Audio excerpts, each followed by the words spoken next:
The Selfish Giant by Oscar Wilde. Every afternoon, as they were coming from school, the children used to go and play in the giant's garden. It was a large, lovely garden, with soft green grass. Here and there, over the grass, stood beautiful flowers like stars, and there were 12 peach trees that in the springtime broke out into delicate blossoms of pink and pearl, and in the autumn bore rich fruit. The birds sat on the trees and sang so sweetly that the children used to stop their games in order to listen to them. "How happy we are here!" they cried to each other. One day the giant came back. He had been to visit his friend the Cornish ogre, and had stayed with him for 7 years. After the 7 years were over, he had said all that he had to say, for his conversation was limited, and he determined to return to his own castle. When he arrived, he saw the children playing in the garden. "What are you doing here?" he cried in a very gruff voice, and the children ran away. "My own garden is my own garden," said the giant. "Anyone can understand that, and I will allow nobody to play in it but myself." So he built a high wall all round it, and put up a notice board. "Trespassers will be prosecuted." He was a very selfish giant. The poor children had now nowhere to play. They tried to play on the road, but the road was very dusty and full of hard stones, and they did not like it. They used to wander round the high wall when their lessons were over, and talk about the beautiful garden inside. "How happy we were there," they said to each other. Then the spring came, and all over the country there were little blossoms and little birds. Only in the garden of the selfish giant it was still winter. The birds did not care to sing in it, as there were no children, and the trees forgot to blossom. Once a beautiful flower put its head out from the grass, but when it saw the notice board it was so sorry for the children that it slipped back into the ground again and went off to sleep. The only people who were pleased were the snow and the frost. "Spring has forgotten this garden," they cried, "so we will live here all the year round." The snow covered up the grass with her great white cloak, and the frost painted all the trees silver. Then they invited the north wind to stay with them, and he came. He was wrapped in furs, and he roared all day about the garden, and blew the chimney pots down. "This is a delightful spot," he said. "We must ask the hail on a visit." So the hail came. Every day for 3 hours he rattled on the roof of the castle till he broke most of the slates, and then he ran round and round the garden as fast as he could go. He was dressed in grey, and his breath was like ice. "I cannot understand why the spring is so late in coming," said the selfish giant, as he sat at the window and looked out at his cold white garden. "I hope there will be a change in the weather." But the spring never came, nor the summer. The autumn gave golden fruit to every garden, but to the giant's garden she gave none. "He is too selfish," she said. So it was always winter there, and the north wind and the hail and the frost and the snow danced about through the trees. One morning The giant was lying awake in bed when he heard some lovely music. It sounded so sweet to his ears that he thought it must be the king's musicians passing by. It was really only a little linnet singing outside his window, but it was so long since he had heard a bird sing in his garden that it seemed to him to be the most beautiful music in the world. Then the hail stopped dancing over his head, and the north wind ceased roaring, and a delicious perfume came to him through the open casement. "I believe the spring has come at last," said the giant, and he jumped out of bed and looked out.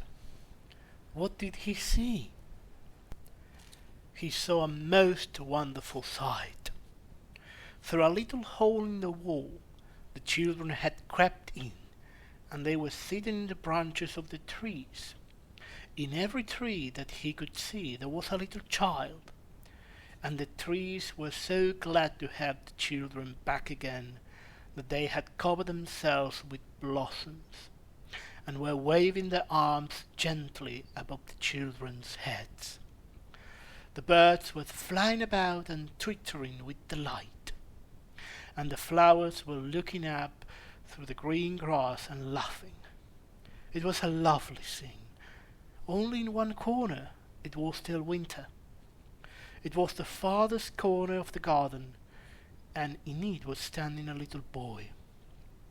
He was so small that he could not reach up to the branches of the tree, and he was wandering all round it, crying bitterly. The poor tree was still quite covered with frost and snow, and the north wind was blowing and roaring above it. "Climb up, little boy," said the tree, and it bent its branches down as low as it could, but the little boy was too tiny. And the giant's heart melted as he looked out. "How selfish I have been," he said. "Now I know why the spring would not come here.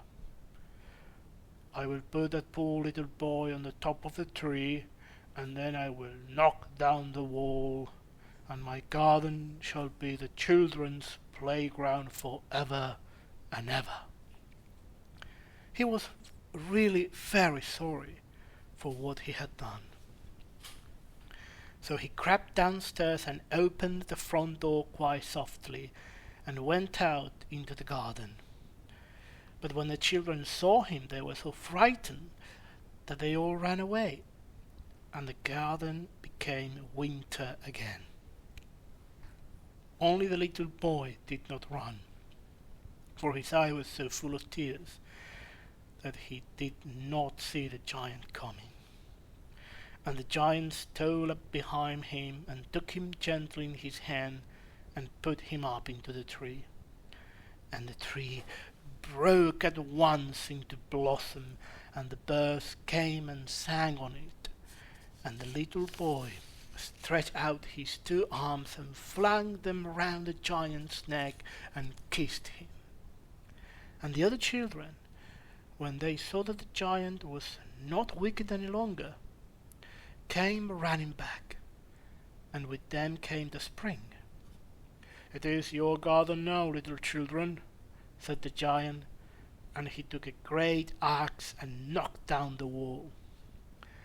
And when the people were going to market at 12 o'clock, they found the giant playing with the children in the most beautiful garden they had ever seen.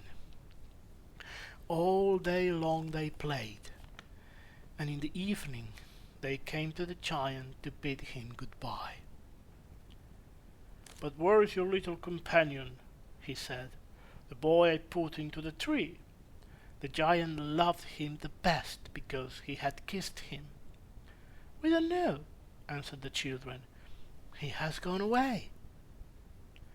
"You must tell him to be sure and come here tomorrow," said the giant.